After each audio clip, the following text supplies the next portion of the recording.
Welcome to the weekly Zohar connection class. This week's portion is Tetzaveh, in the meaning of God ordering Moshe and Aharon what kind of clothing he needs to make for the Kohanim.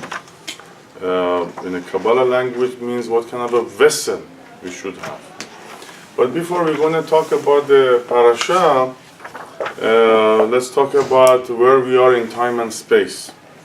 We are in the month of Adar. This is the last month of the Hebrew months. Next month is Nisan, which is the first month of the year. And of course we have Rosh Hashanah. Rosh Hashanah is the calendar, the new calendar of the year, and the first month is Nisan. The Torah divides the year into two halves. The first half between Nisan to Rosh Hashanah is the potential, and from Rosh Hashanah to end of Adar is the actual. A simple example that we can give to understand it: the first 6 months, like the way water evaporates, and the next 6 months is the rain is coming down. Whatever we do in the first 6 months, whatever we create, whatever we act, the second 6 months we receive the result of it, the reward of it. So we are in the last month of the year, month of Adar, and we have these amazing holidays coming up, Purim. And this Shabbat is also a very special Shabbat. We're going to take 2 Sifrei Torah. One Sefer Torah we take off for the portion Tetzaveh, and we're going to take off a second Sefer Torah portion, Amalek. It's about Amalek. We always take the second Torah before the holiday of Purim. So we are in the last month of the year. We are in the fruit. This is the fruit of the year. Whatever we did in the whole year, now we have the fruit of it. And also the fruit is include the seed, right, for the next year. So not only we are receiving the result, the fruit of whatever we did this year, we are also planting the seed for the next coming year, in the month of Adar. You know, I've been asked about Torah so many times. What is Torah? Torah is the stories. Torah is, what kind of a wisdom it is.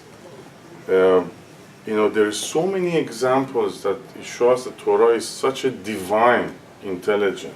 It's such a divine knowledge. I know we've been raised and we thought it's a religious thing, or we saw some religion acting in a certain ways that we stay away from religion. But the Torah is an amazing tool of knowledge, wisdom, and understanding. And the practice that we did this month, if you remember, before the month of Adar, we took an extra Torah on the Shabbat before Adar. It was portion Shekalim. It was the right column. This Shabbat before Purim, we take an extra Torah.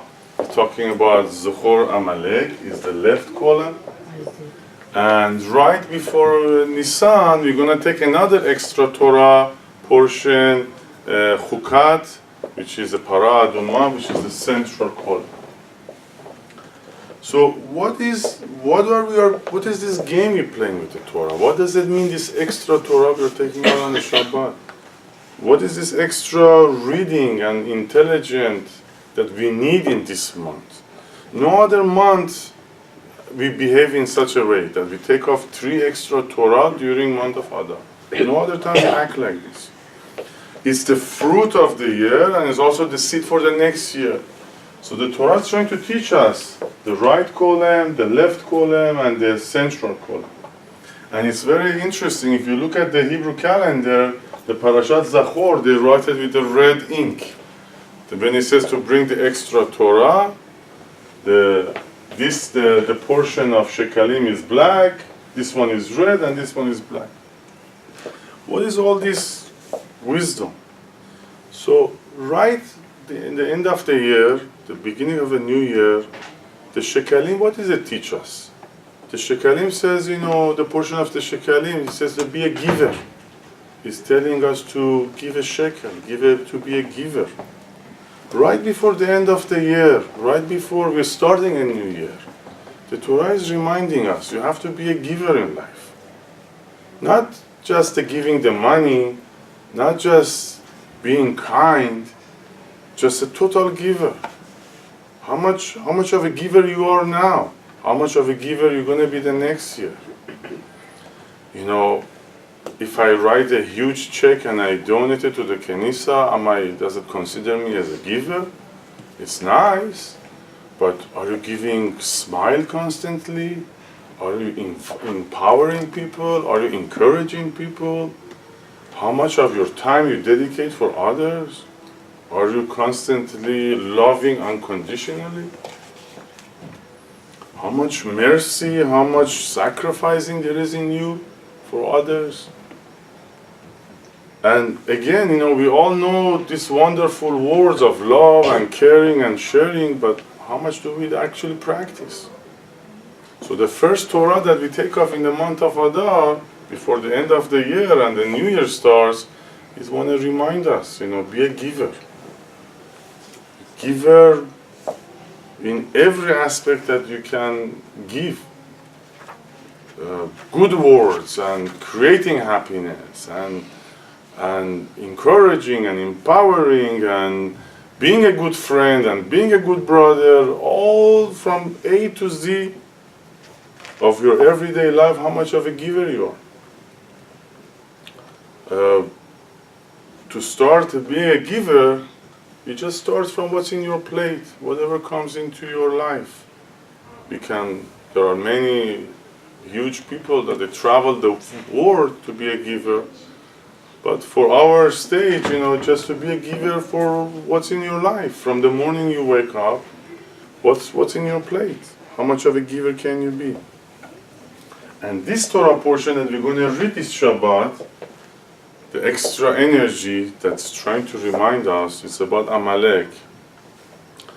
Doubt. How much doubt do we have? And this class is going to be all about doubt tonight. Because we are right before Purim. This is a special section for Purim. Doubt is such a powerful force that we are not aware of. So many examples. We know about Shabbat. We know about the Torah. But I'm sure, all of us come up with doubt. I know we have to give love to everybody. But sometimes, we choose and pick. We have doubt. I know I have to have certainty, but we have doubt about it. I know I have to be a good friend, good husband, wife, wonderful member of the society, but not always we do it. I know I have to be humble, but sometimes, we say, what about me? And the last portion we're going to read in the month of Adar, the extra Torah portion we're going to read, is going to be Chukat. Chukat is about bringing these two columns together. How much of a good heart I have, how much of a good eye I have, how much pure I am, how much channel of light I'm practicing every day of my life. So we're going to talk about that portion later on. But I want to tell you guys, share with you what's going on in this month with all this extra Sefrei Torah that we are taking off, extra wisdom. We are finalizing this past year and we're trying to start a new year with this wisdom of unlimited giving in all aspects of life, eliminating this doubt, this force that don't let us do what we know that is the right thing to do, and then to be a pure channel of the light. Let's talk about Purim. Next week, next Wednesday night is Purim, and this Shabbat, the extra section we are reading is about Purim. And let's find out what's the wisdom, what is the energy of Purim. how this holiday help us to bring blessing to our life, health, happiness, good relationships. So let's find out what happened in Purim. Why it's such a big deal. Before we're gonna go there, the Kabbalists, all the Chachamim say in the end of the days when all the problems gonna be solved, the Mashiach is gonna come, peace on earth, no more fighting, no more killing, no more sickness. When we're gonna reach that level, all the holidays gonna be done with. We don't have to celebrate Rosh Hashanah anymore. We don't have to celebrate Passover anymore. Even when the Mashiach comes, that peace on earth is gonna come. You know what holiday we're gonna keep celebrating? Purim. What's the big deal about this Purim? Why? And it's so minor, when Yom Kippur comes, is unbelievable. Passover comes, Sukkot comes, but Purim, honestly, all we know about Purim is drinking, partying, and maybe a custom. And by the way, Kippur is as huge as Kippur is what's the name of Kippur? Is Kippurim. It's like Purim. Kippurim means like Purim. So what happened in Purim? So we are in 2018, and we have the year 0. So 2,500 years ago, 500 years ago, before start counting the calendar, we had the destruction of the first temple in Jerusalem. So all the Jews got to exile, and they left, and they exiled them to Babylonia and the Persia that we know of. And they were there for 70 years, and in 430, minus 430, they go back to Jerusalem, and they build the second temple. So the first temple was destroyed in the year 500. They go back after 70 years and they build the second temple. Can you please? Camera is running. So the first temple got destructed in the year 500. Then the Jews went to exile. 70 years they were in Babylonia and Persia. And they go back to Israel in minus 430. They build the second temple. And in the year 17, the second temple gets destroyed again. So these Persian Jews, they done something in the 70 years that they could go back and build the second temple. Something that we were not able to do for the past 2,000 years. Am I clear? Should I explain it again? So, when they got exiled to Iran and Babylonia, which is Iraq, in 70 years, they end up going back to Israel and building the second temple. We were not able to build the third temple for the past 2,000 years. So they had certain consciousness. They done something right. They had this wisdom. They had this understanding that they could go back to Israel and build the second temple in 7 years only. And now we were not able to reach that level of consciousness and understanding for the past 2,000 years.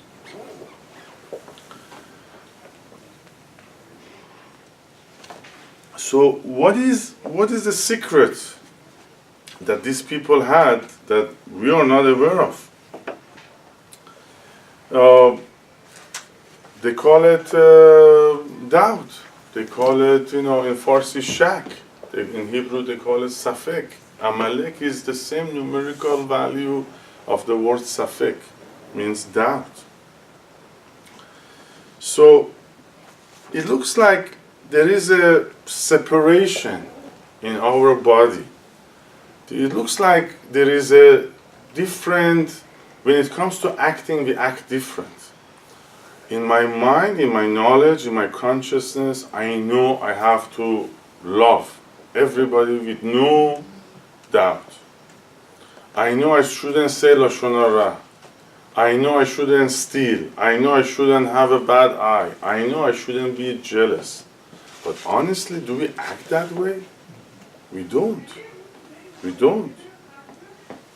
You know, we all know certainty is good. We know Shabbat is wonderful. We know Torah is amazing. You know, we know this unity is wonderful. But we don't practice it. We don't act upon it. So, like we spoke with the doctor earlier, it looks like there is a separation between our mind and consciousness to our heart. By now we know all the rules of Kabbalah, of sharing and giving and loving and have mercy and no ego and restriction. But when it's come to acting, we don't act upon it. There is a contradiction between how I feel or what I know.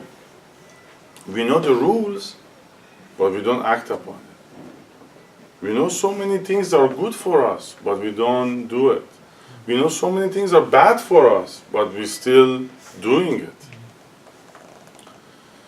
So, when we're talking about Amalek and doubt, it sits, in the Kabbalists they call it, it sits within our neck. It separates our consciousness from our heart. Again, loving is a wonderful example. I know I have to love everybody. I know I have to respect everybody in my head. But when it comes to my heart, when it comes to, do I like this guy? You know, he hurt me and he bothered me, so I'm not going to love him. But I know loving is wonderful. I know love is good for me too. But we don't act upon it. So this force of Amalek, this force of doubt, is separating our head from our heart. And it's a constant war. It's a never-ending war. So that's why they call it even all the holidays. Even if you're going to reach the peace on earth, we're still going to have this doubt with us. I know the word doubt, we always talk about having doubt, but this is what doubt means. Doubt means that I don't act upon what I know. I don't act upon the rules.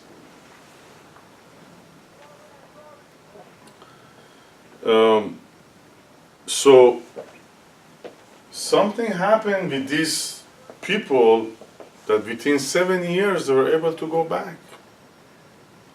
And they were able to create a miracle for themselves. They were doomed. You know the story. Haman was going to destroy all the Jews.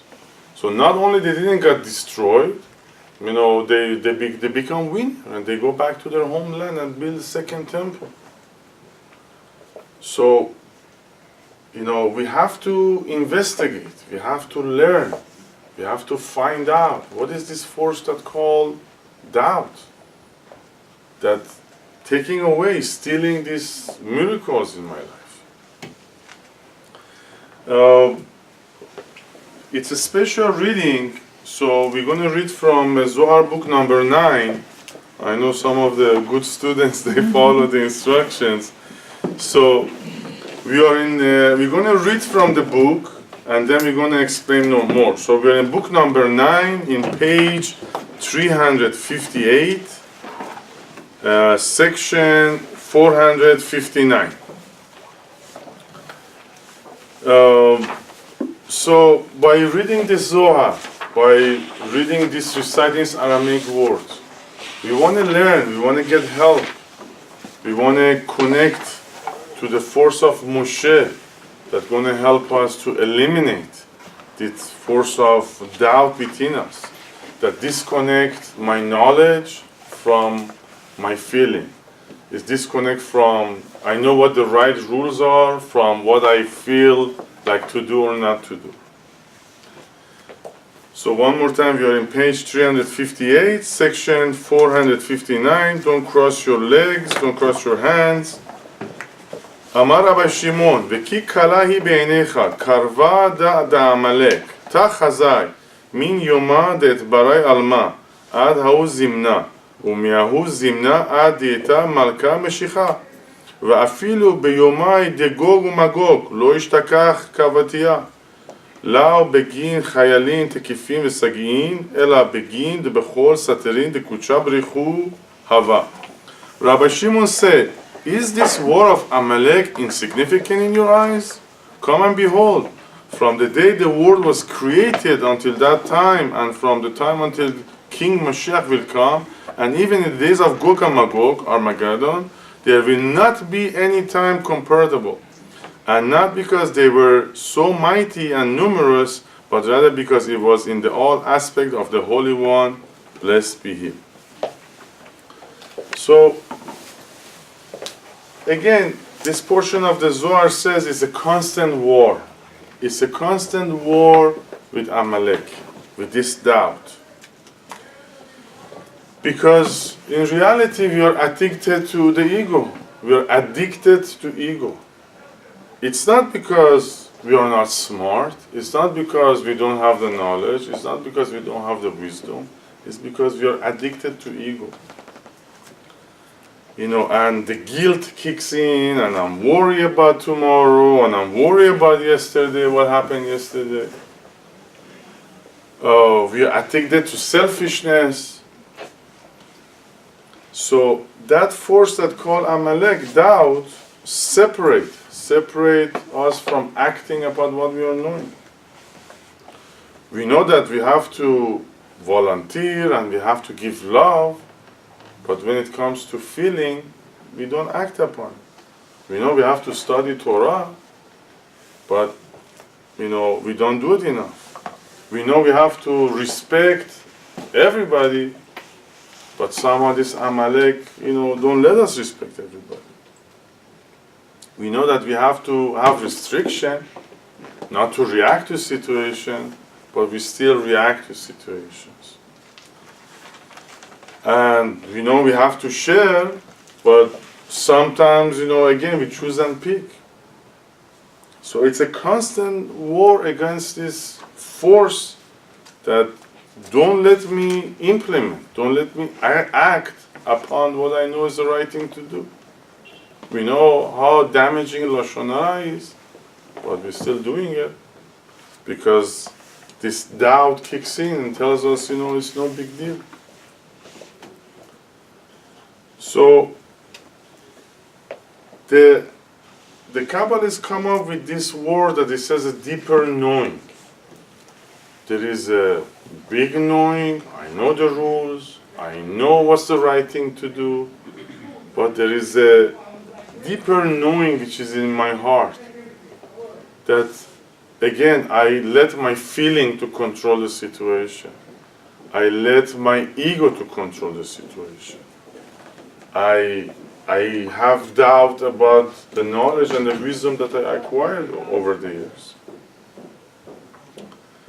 So, in one hand we have Moshe Rabbeinu. By the way, today is his birthday.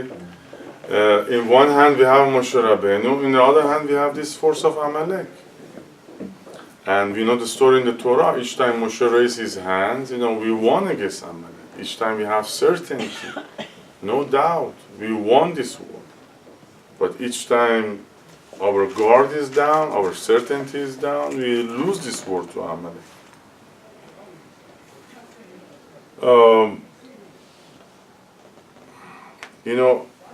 This force of Amalek make us question the basic fundamental belief system that we have. We all know that ego is horrible, recognition is bad,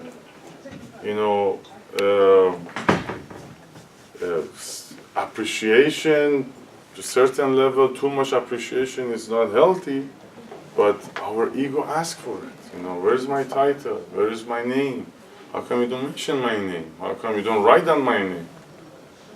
So, this force of doubt constantly rebelling against the wisdom and the knowledge that we learn from Kabbalah and Torah. By the way, the name of Moshe is not in this portion this Shabbat. You know, Moshe, his name is all over the Torah for the 4 books of Torah except the first one. After he was born in the second book, his name is within the Torah all the way to the end. This is the only portion of the Torah his name is not in the Torah. There's a lot of theories and understanding why his name is there, but he want to teach us. Moshe want to teach us about the certainty that he had. That I'm not here for my name. I'm not here in the limited me. I'm here with my own spiritual powers, with the certainty that I have.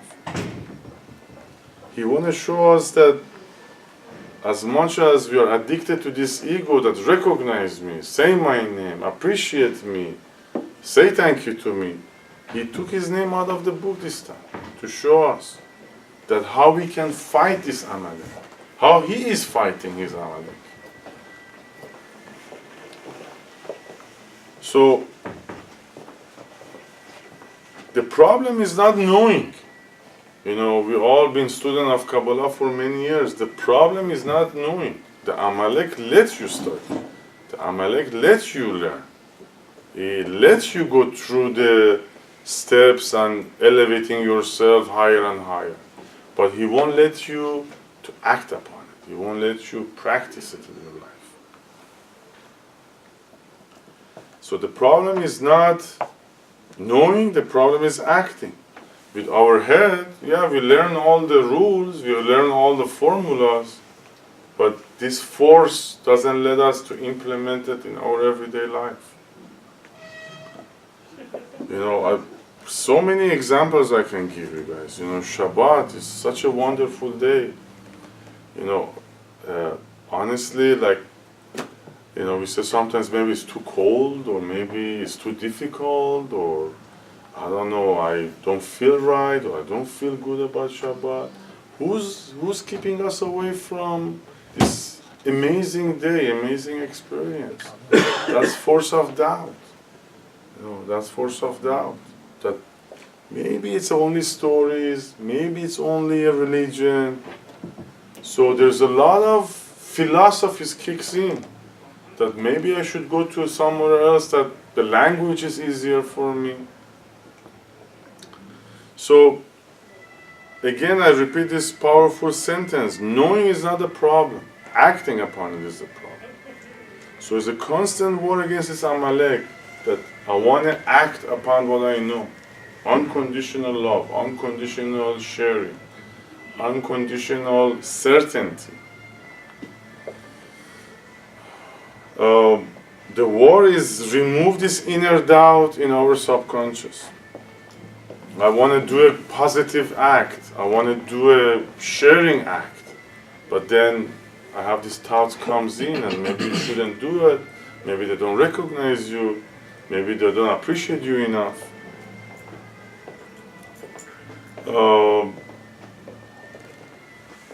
So, again, in our mind, we know what is right. But our heart kicks in and it tells you what you feel you should do, not what the right thing is to do. Let's find out about Amalek, and let's find out more how we can fight this Amalek. This Amalek is a very powerful, sneaky power. If you remember the story of Purim, Haman, he goes to the king. He's not announcing that he's going to destroy the Jewish people. He goes to a king and he make the king sign a letter that next year, not now, not next week, next year from now, we're going to destroy all the Jews. No announcing, no showing its face. But Mordechai, he heard about it, and then he go to the streets and he shout and he warn everybody about it. So this force of Amalek is, we won't know about it. We don't feel it. It's part of us. It's part of who we are.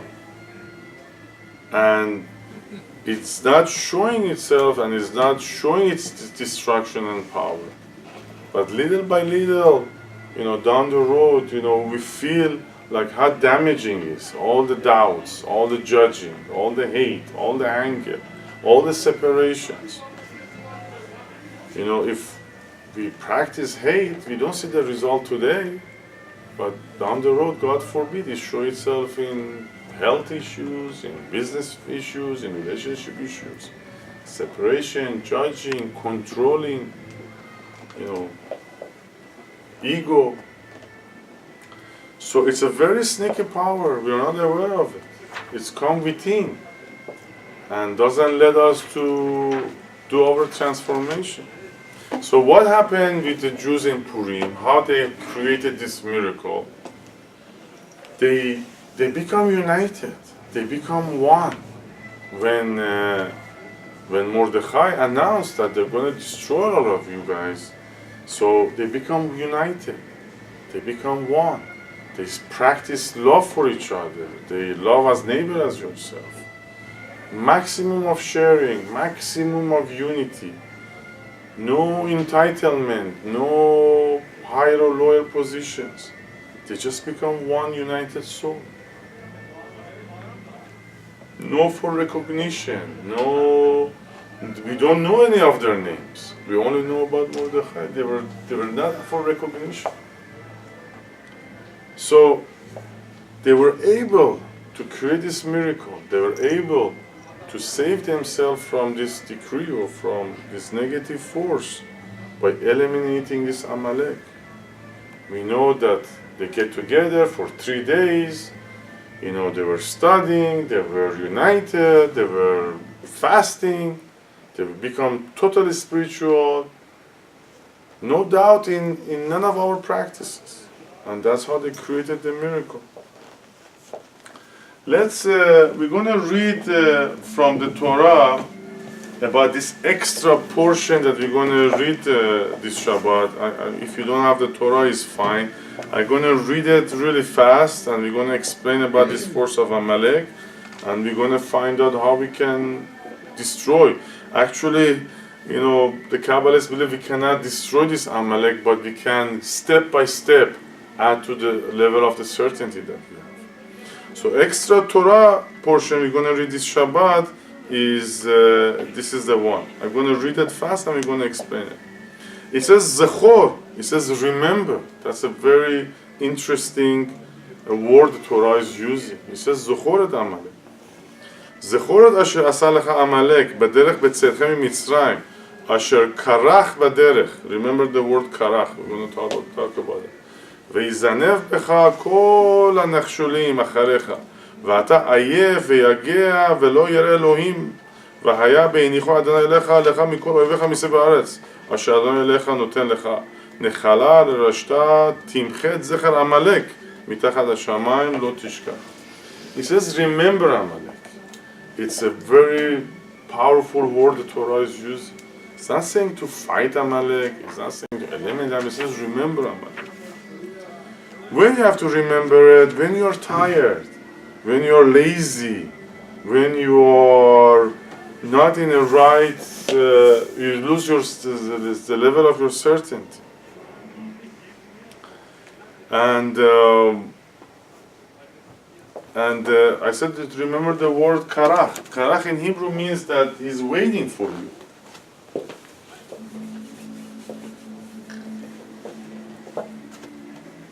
This is how you write the word karach. And the Kabbalists explain the word karach made out of the word kar, means cold. So the Zohar and the Kabbalists explain that the force of this Amalek is, they call it a cold energy, a cold force. It's using coldness in order to create doubt in our life.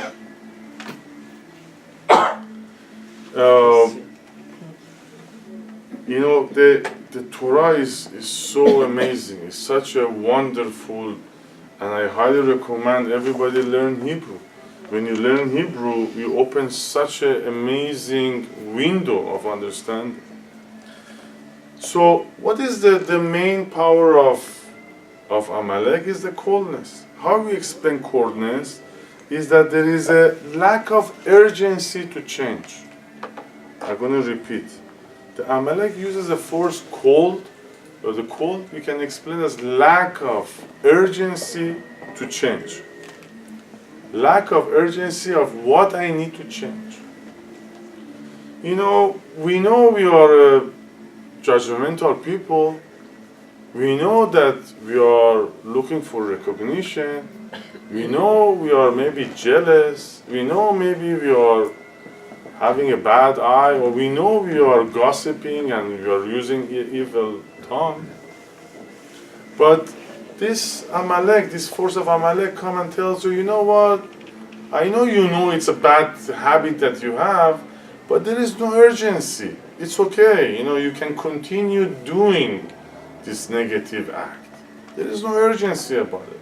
You know it, I know it, it's a bad practice. But there is no urgency. Take your time. Enjoy this little pleasure. But unfortunately, we don't see the consequence. We don't see the damage it brings to us down the road. Again, health, relationship, or God forbid, in business and sustenance. So we know what's wrong, but we don't see the urgency. I'm going to work on it next week, next year. It's okay. Let me enjoy this fake pleasure that I get from the evil speak, or talking bad, or hating, or having this, entitlement pleasure for a moment. So this Amalek gives us this sense of it's not urgent to change yourself. We all need, the fact that we are students of Kabbalah, that we need to transform ourselves. We need to change ourselves. We need to become a better person. We have to eliminate this negative aspect within us. But this Amalek comes and says, it's not urgent. There is no rush. Take your time. So, this lack of not feeling urgent that I need to fix my issues, fix the separation I created, fix the anger, fix the hate, fix the jealousy, the judgment. Judgment is huge.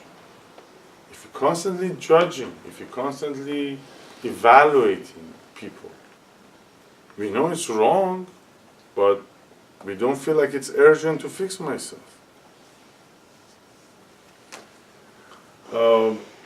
So one of the practice that we have to do is to connect our mind to our heart. That we know what is right to do, we want to do it. That's the second point. And what's wrong to do, and finally, I need to change it now. Especially now, this time of the year. Is the fruit of the year and is the seed level for the next year. So the first point is lack of urgency about what I need to change within myself. That's the job of Amalek. Amalek lets you study Torah, let you study Kabbalah, let you become a teacher, let you become a wonderful, scholar, but then, it doesn't let you change yourself. It takes away the urgency. If one of the lights comes in our car and it's like telling you go to a shop and we ignore it, eventually we're going to be stuck in the freeway. So, but if we feel lack of urgency to fix it now, we're going to save ourselves from a big headache down the road. By now, we know what is wrong, so we have to feel urgent about to fix it and change ourselves now. The fact that they could go back to Israel after 70 years, that's a very short time. We were not able to reach that point in 2,000 years because they felt the urgency. Unfortunately, we are awakened, we know what's the right thing to do only in case of emergency. Only we know that this is it. We are in the end of the road. So, Baruch Hashem, we live in such a wonderful country. We are free. We are free to choose. So, let's feel urgent about what I need to change about myself. The second point is we have lack of enthusiasm and excitement. We have a lack of enthusiasm and excitement because we are lazy. Naturally we are lazy people. I'm sure you experience Shabbat coming here. Some Shabbat, we're all excited. I want to see the Torah. I want to hear the Torah. I'm happy. I'm excited. I want to Aliyah. Let me open the curtain. You come with such excitement. You know how much you're going to take home that day? It's limitless of blessings. But if you come to the Shabbat, you're lazy, you're tired, you don't have energy, you feel like they forced you to come into Knesset on Shabbat, you don't take home nothing. You take something, but not as much. So the Amalek is this double agent. First of all, take the urgency from you to change yourself. And the second thing it does, takes away the enthusiasm, the excitement from doing the right thing. We are in the end of the year, is the fruit and is the seed for the next level, it's for next year. We have to build this vessel. We have to build a new me. We have to build a new vessel for next year to receive more light. So if I feel urgent that whatever is wrong in my life, any kind of a separation, any kind of a hate, any kind of anger, any kind of worriness, behind logic, any kind of controlling or being proud or asking for recognition, we have to feel urgent to change it now. And at the same time, be full of excitement about the good things in my life, about my friends, about my loved ones, about my class, about the Torah, about the Shabbat. So,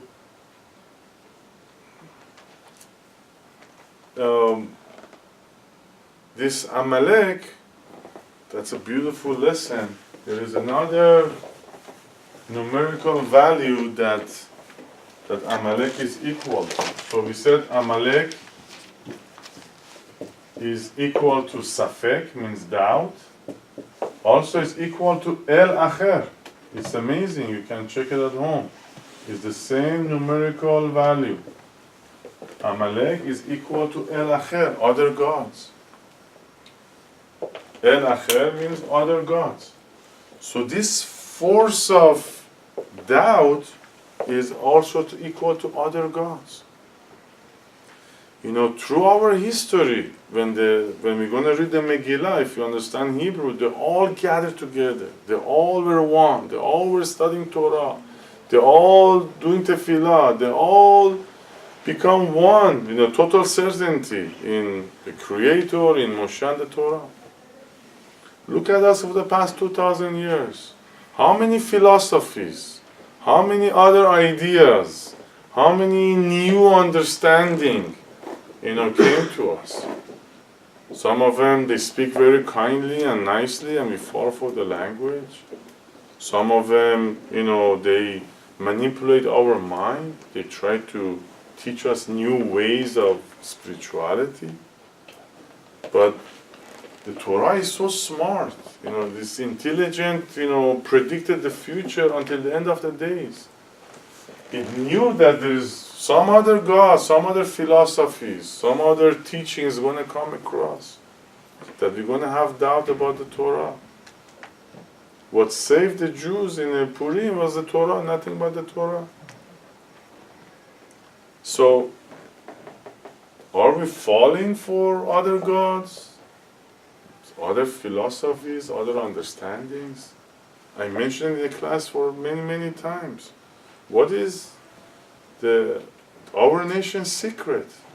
How come we survive, Baruch Hashem, 5,000 years and so many superpower nations came and gone? Are we smarter? Are we good looking? Or are we stronger?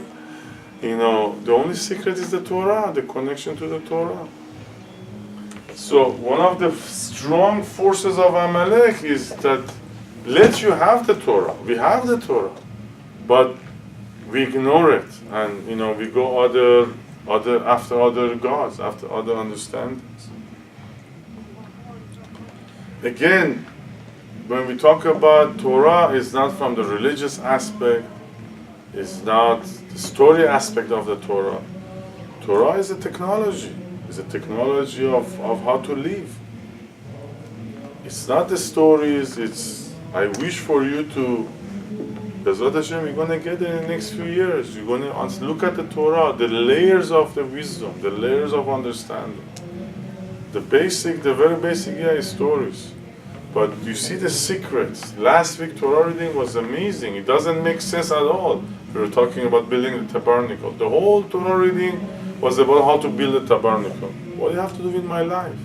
But when you study the deeper Kabbalah, the whole portion was talking about Masach, was talking about the barriers, how we can make an opening through the barriers, how we can go up on the Sefirot. So it's not the story of the Torah, it's the rules, is the understanding, is the technology of the Torah. So that's another aspect of Amalek, other gods.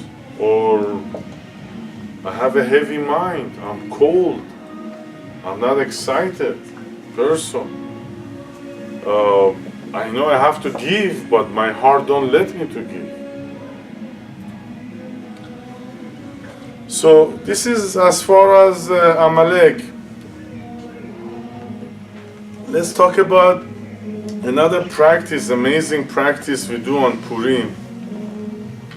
They said in Purim you have to drink so much that you cannot differentiate between good and bad, right? All the alcohol-loving people, this is a perfect holiday. They said you have to drink so much that you cannot differentiate between good and bad. What does it mean? You have to drink so much that you don't know if Haman is good or the Mordechai is bad. Right? That's one of the rules of Purim. There is a word that we say in Purim. We say Arur Haman and Baruch Mordechai. Guess what? It has exactly the same numerical value. I'm going to write it fast. Arur Haman is equal to Baruch Mordechai. And it's 502. Go home and check the numerical value. So we are cursing Haman for wanting to destroy the Jewish nation, and we are blessed Mordechai. But they said you have to drink so much that you're going to say, I bless Haman and I curse Mordechai. What does it mean? The true understanding of it is that we have to get to the point that there is no good and bad in this world. It's only good. On the lower level, you see the 10 Sefirot is divided to 3. But the Keter, the seed level, the Keter, the origin of everything is one. Good and bad is one. That's how we want to start the year. That's why, we don't differentiate between Haman and Mordechai. That's why, they have the same numerical value. What does it mean good and bad is the same thing? Let's say we had a bad experience with a friend. We had a fight with a friend. After that fight, if I study Kabbalah, if I'm a good student, I know that I was wrong. You have to do something with my wrongdoing, the negative aspect about it. So when I look back, I see what was wrong in me, and I'm going to transform it to a goodness. I'm not going to behave that way anymore. So when I look back, the actual fight was a blessing, because sure, what was wrong with me? What I can fix in myself? What is the bad in me that I can transfer to good? By the way, most of the time with people that we fight, we end up being the best friends, right? Because we eliminate the badness between ourselves. So, we don't want to start a new year with guilt. I made a mistake, I was wrong, I'm hurt, I'm a victim, God forbid sickness, or whatever. We don't want to start the year that way. Good and bad is good. There is no good and bad. Everything is good. How many examples you know that you look back, especially us, when we went through the revolution in Iran, it was the darkest time of our life. Look at our people now, Baruch Hashem, so successful, our children, So when we look back, the bad was good. There was nothing, there is no such thing as bad. There is no such a thing as negative. Without the negative, without the bad, I wouldn't reach this level. Without the bad, I wouldn't know how to correct myself, how to change my life to better. How can I be a better person? The bad is the tool, the negative is the tool to make me better, to elevate myself. So, on Purim's night, when we are celebrating, when we are drinking, no bad. We are starting a new year, it was all good, and it's going to get better. We were talking about Shushan Purim. The day after Purim is also a holiday. It's called Shoshana Purim. It's the same word of Shoneh in Hebrew. Shoneh means change. So, one of the practice of Purim, the first night we read the Megillah, the second night we celebrate, we have a feast with our loved ones, with our friends, with our children. We get together, we dance, we drink, and we have a wonderful time. What we are celebrating, that I'm changing to a better person. I'm going to a new year as a transformed person.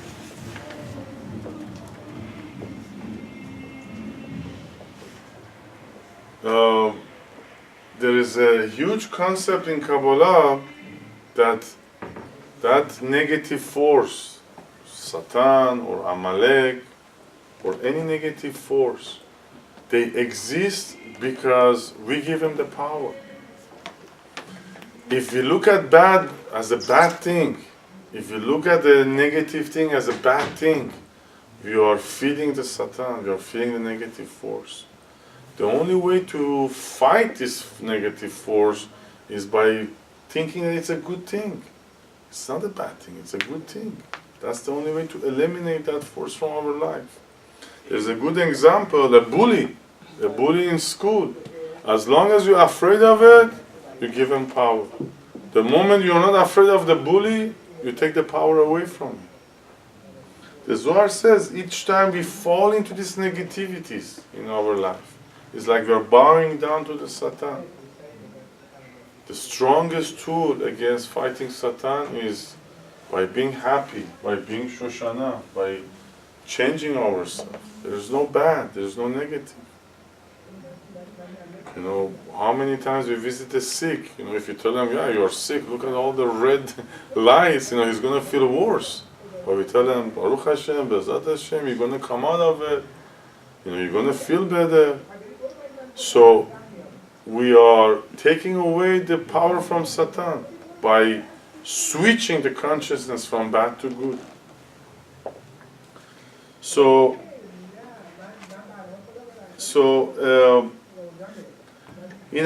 the first question that comes, but we said there's so much bad in the world. I see so many bad news. I see bad things happen to other people. And the Kabbalists are well aware of it. They said, deal with your own issues. Don't fall. Don't let the other negativities to pull you down. Of course, we have to help. Of course, we have to care and give a good hand to somebody that is in help. But we have to deal with our own negativities. We have to deal with our own, the badness that we think is bad in our life.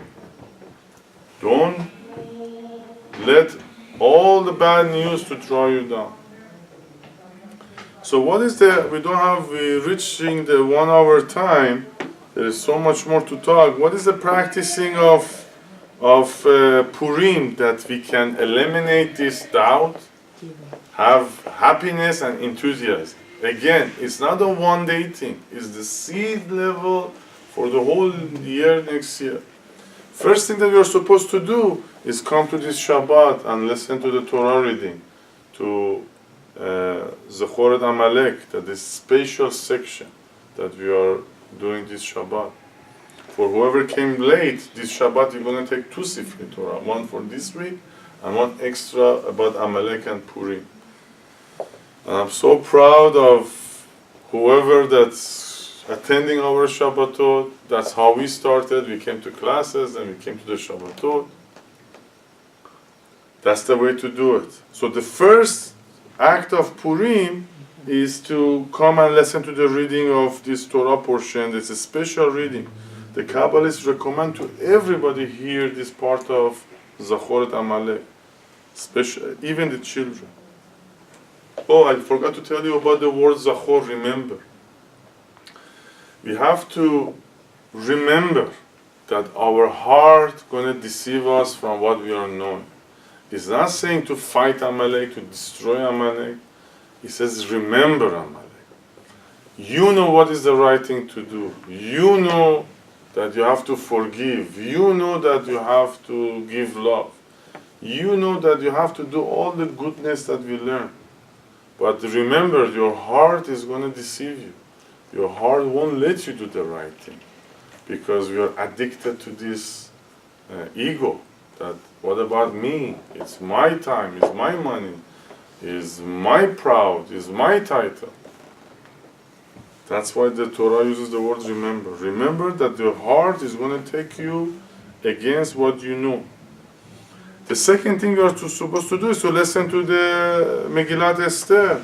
It's like an antenna, it's like a satellite that's going to draw this energy that we can fight this Amalek. It's going to help us to not to differentiate between good and bad anymore. And it's going to help us to transform ourselves. The third thing is to give tzedakah, the half a shekel. That we are all one. You know, we are part of each other. We're all united. It's not only about me. We're all giving charity for one cause.